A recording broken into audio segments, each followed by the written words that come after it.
안녕하세요, 캡틴 박입니다. 오늘은 2009년에 있었던 허드슨 강의 기적에 대해서 말씀드리겠습니다. 그럼 이렇게 궁금해하실 거예요. 에어라인 조종사들은 엔진 두 개가 고장난 상태에 대한 활공에서 착륙하는 훈련을 받을까요? 네, 받습니다. 그런데 그럼 조종사들이 시뮬레이터 훈련을 하는데 왜 이걸 기적이라고 합니까? 궁금하지 않으세요? 궁금하신 분은 영상을 끝까지 봐주시기 바랍니다.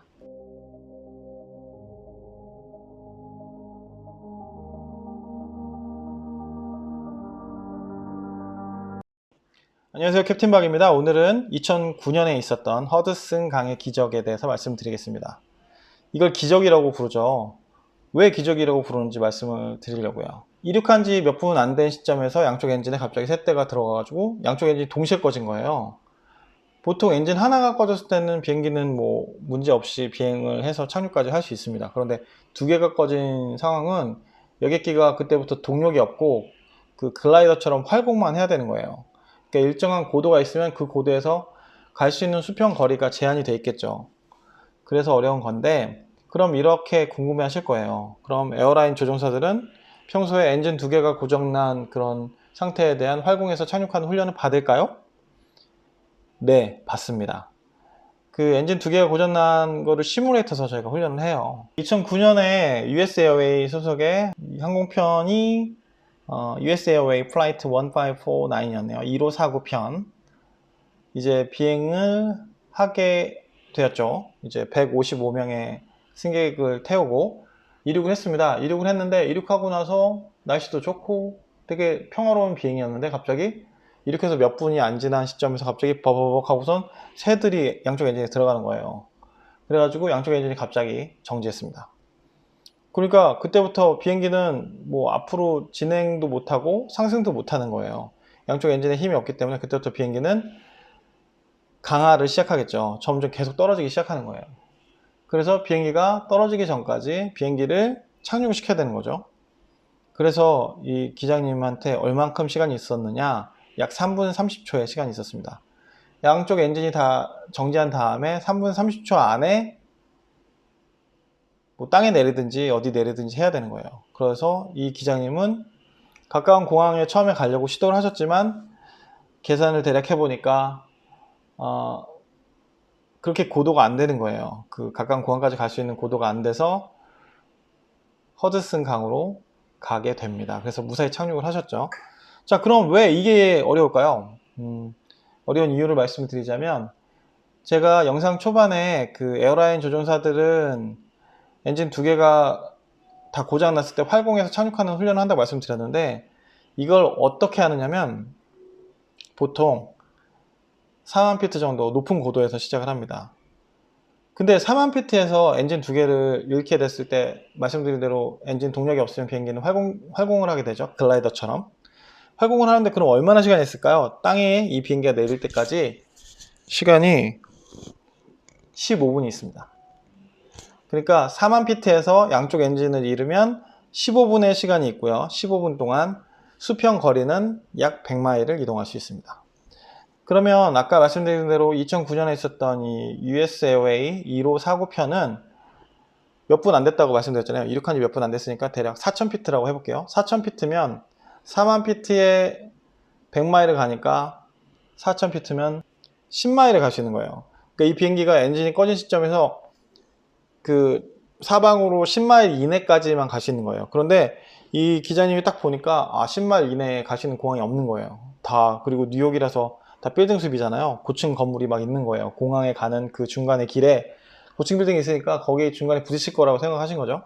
그래서 강으로 가기 결정을 합니다. 자, 말씀드린 대로 우리가 시뮬레이터에서 양쪽 엔진이 꺼졌을 때를 연습할 때는 4만 피트 15분의 시간이 있고 수평거리 100마일을 갈 수 있어요.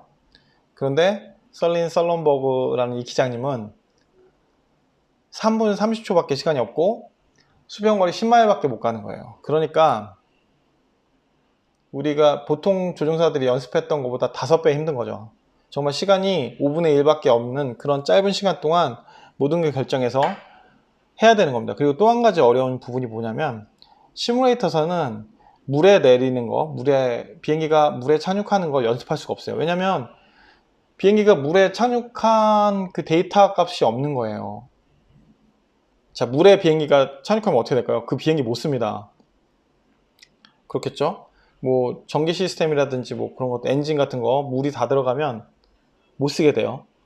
그러면 우리가 물에 착륙 연습을 할 수 있겠지만 물에 착륙 연습한 다음에 한 번 물에 착륙하면 그 비행기 버려야 돼요. 그러니까 비용이 어마어마하게 손실되는 거죠. 그런 경제적 손실을 감수하면서까지 그 물에 착륙하는 데이터를 할 수가 없는 거죠, 경제적으로. 그래서 현재 여객기 시장에서는 물에 착륙하는 것에 대한 데이터가 없기 때문에 시뮬레이터 훈련할 때도 그걸 연습을 할 수가 없는 겁니다. 뭐 연습은 할 수 있겠지만 현실적인 시연이 불가능한 거예요. 그래서 그 물에 착륙하는 걸 시뮬레이터로 연습하는 조종사는 아무도 없습니다. 그리고 말씀드린 대로 진짜 비행기를 물에 내리는 연습을 하려면 비행기를 한 대를 그냥 손실을 시켜야 되는 거예요. 그렇게 할 수 있는 게 아니죠. 그래서 현실적으로 불가능합니다. 물론 이제 수상 비행기라고 물에 이착륙하는 비행기 있잖아요. 그거는 이제 부표가 밑에 달려 있어서 하는 건데 그 수상 비행기를 sea airplane이라고 하는데 sea plane이라고 그 비행기들은 그 부표가 달려 있기 때문에 이착륙을 할 수 있는 거고 일반적인 여객기는 그 부표가 없이 착륙하는 건 또 다른 문제예요. 왜냐면 그 물에 이제 표면 장력이 있기 때문에 물에 이제 양쪽 날개가 동시에 닿지 않으면 비행기가 산산조각이 나거든요. 근데 부표가 있으면 두 개가 동시에 닿지 않아도 어느 정도 이제 그런 충격 흡수를 해주고 해서 무사히 이착륙을 할 수 있는 겁니다. 그래서 현실적으로 저희가 아무도 연습해보지 못한 물에 착륙하는 걸 이분은 성공하신 거고요. 더군다나 시뮬레이터에서 연습하는 건 15분의 시간이 있는데 이분은 3분 30초밖에 없었고 그리고 말씀드린 대로 수평거리 100마일을 가시는 상태에서 우리가 양쪽 엔진이 꺼진 연습을 하지만 이 썰리라는 캡틴은 시간도 없었고 수평거리도 없었고 너무 악조건에서 정말 승객들을 무사히 살려내신 거예요. 그래서 미국에서 영웅이라고 하는 것이고 모든 에어라인 조종사들이 우러러보고 정말 기적이라고 부르고 있는 것입니다. 그리고 뭐 무인 여객기가 이제 기술적으로는 가능하다고 합니다. 그런데 이제 이 부분에 있어서 항공 전문가가 이 허드슨강의 기적 사례를 들어서 무인 여객기가 어떤 부분이 걱정이 되는지에 대해서 말씀을 드리는 영상을 잠깐 보여드릴게요. Aviation industry has learned that automation can save lives, can make this industry safer, but when something bad happens, if the automation fails, nothing like having an amazing pilot in the cockpit who can fly an aircraft and bring it down safely. 그래서 오늘은 2009년에 있었던 기적적인 착륙, 미국의 국민 영웅 캡틴 설리에 대한 그런 말씀을 드려봤습니다. 이 영화로도 몇 년 전에 나왔었죠. 설리라는 영화가 요즘에 넷플릭스에도 있더라고요. 그래서 넷플릭스 보시는 분들은 한번 이 영상 보시고 캡틴 설리 영화도 보시면 더 재밌게 보실 수 있을 것 같습니다. 오늘 영상 시청해 주셔서 감사드리고요. 저는 캡틴 박이었습니다. 건강하시고 좋은 하루 되세요.